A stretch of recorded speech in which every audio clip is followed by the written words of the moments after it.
Cambodia is far from an ordinary country. It went through such a bad period that this place became one of the poorest countries with the bleakest prospects in Southeast Asia.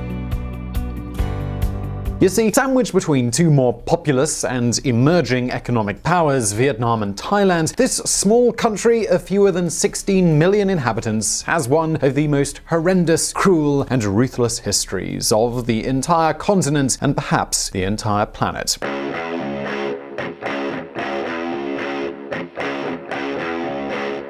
In 1975, the Cambodian Communist Party took control of the country. For the next 4 years until its downfall in 1979, the Khmer Rouge, as the party members were known, perpetrated one of the worst genocides humanity has ever known.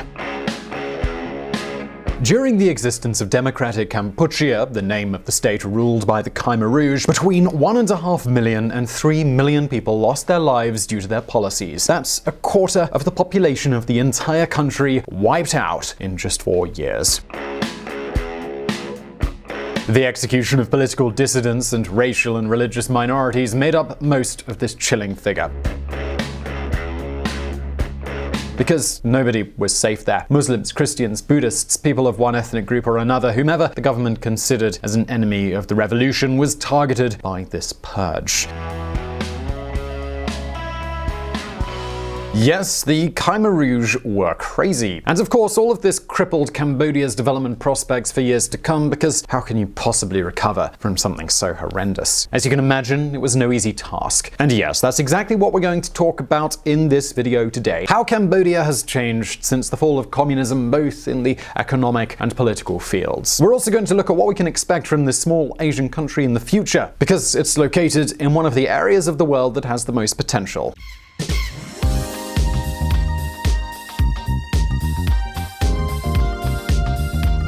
A 100% dependent economy. Cambodia has experienced impressive exponential economic growth in recent years. Between 1997 and 2017, its GDP has grown every year at an average of 7.7%. Its GDP per capita is multiplied by more than 3.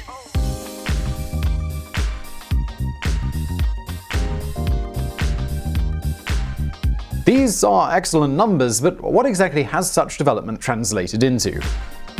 Well, for example, this huge economic growth has meant that the population living below the poverty line has decreased from approximately 50% to just over 13%. And of course, with this data, you may think, well, wow, things seem to be going really great in Cambodia. Well, yes and no.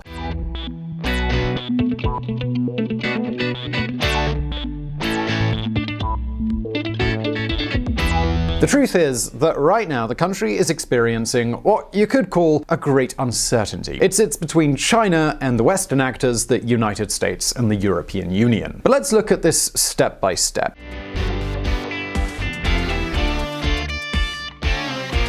We've already seen the Cambodian economy's enormous growth in the last 2 decades, so that raises the question, well, what exactly does Cambodia offer? What is their economic model based on?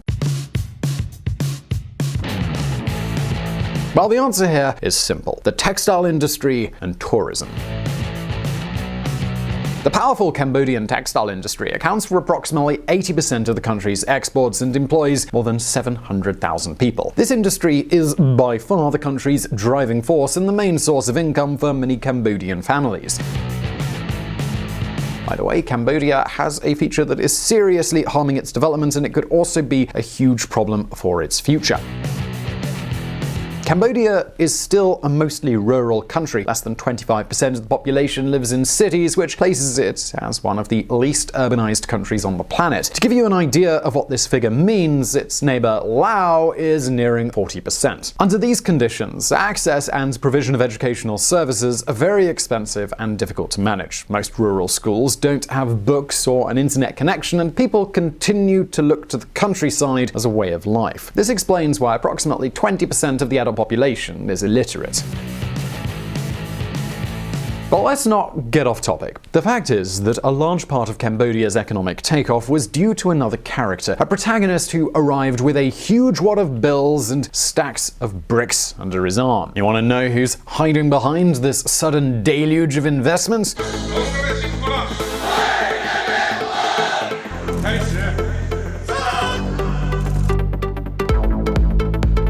Well, no surprises, that would be China. China has spent hundreds of millions of dollars in infrastructure and in real estate development. In Cambodia, it's very common to see landscapes full of cranes and imposing buildings and skyscrapers under construction. In the last 2 years alone, about 6,000 construction projects valued at more than $11 billion have been approved. And yes, most of the buyers in this promising new real estate market come from China. Typically, between 50 and 80% of the properties of the most luxurious real estate developments in the capital, Phnom Penh, are acquired by Chinese. But just a second, because what triggered such fervor? Are the Chinese crazy about Cambodia? Well, maybe, but there's another compelling reason. The poor supervision that Cambodia implements on the source of money invested, as well as its lax regulations, has led many Chinese millionaires to use Cambodia as a refuge for their money. You know, in case things go a bit pear-shaped in China. But of course, there's two sides to every coin, and in this story, it's certainly no different. So far, we've seen the attractive face, but, well, what about the other side?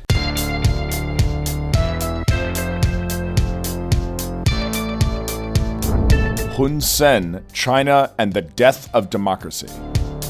We've already told you what's happening in the Cambodian economy, but we can't forget Hun Sen, the country's prime minister and a major player in Cambodian news.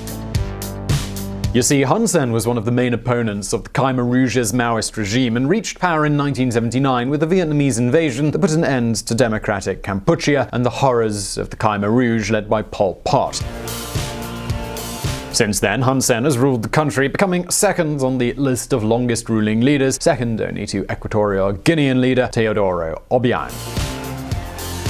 And well, what can I say? At first glance, the fact that a ruler has been in power for so long doesn't look good, right?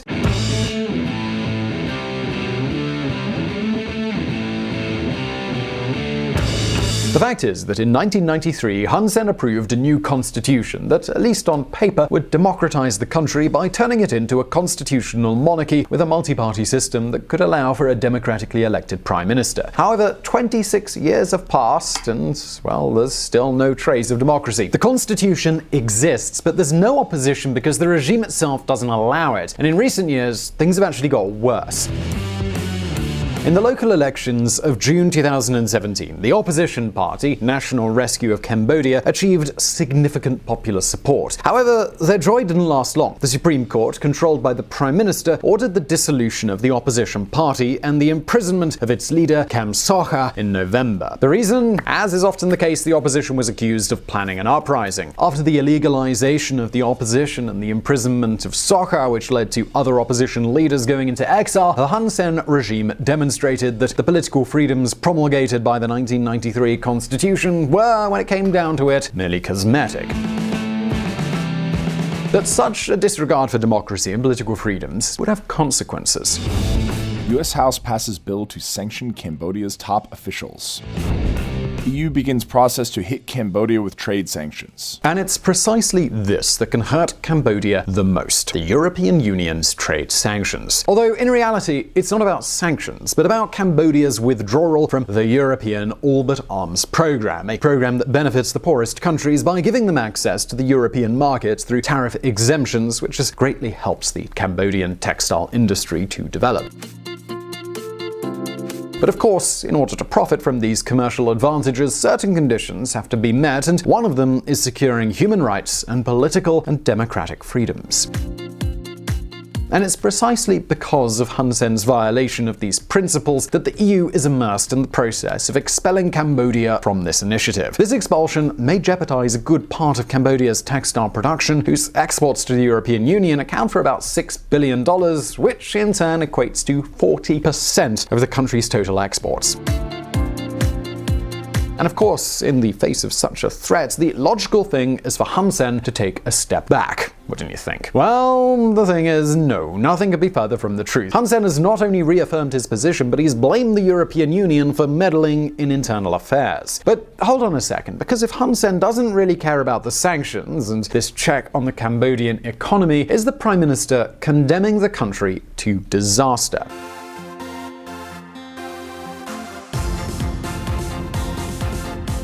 Well, perhaps, but the truth is just a bit more complicated. What Hun Sen really has in mind is decreasing their dependence on the West by turning to China. Moreover, relations with Beijing are so good that the support is mutual.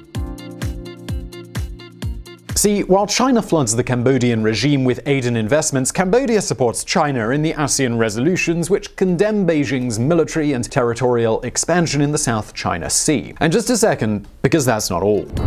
China reportedly signs secret deal to station troops in Cambodia. With all this, one thing is very clear. Hun Sen has become a Beijing man and is turning his back on the West, and he's just the latest player to do so. But now it's your turn. What do you think about China wielding its power in Southeast Asia by flashing its checkbook, even at the cost of harming political freedoms? Should Hun Sen retract and remain more neutral towards the West and China? Well, leave your answer in the comments below, and I really hope you did enjoy this video. Please do hit that like button if you did, and don't forget to subscribe for brand new videos. Also, please do check out our friends at the Reconsider Media podcast who provided the vocals in this episode that were not mine. Also, this channel is possible because of Patreon and our patrons on that platform. Please do consider joining them and supporting our mission of providing independent political coverage. And as always, I'll see you in the next video.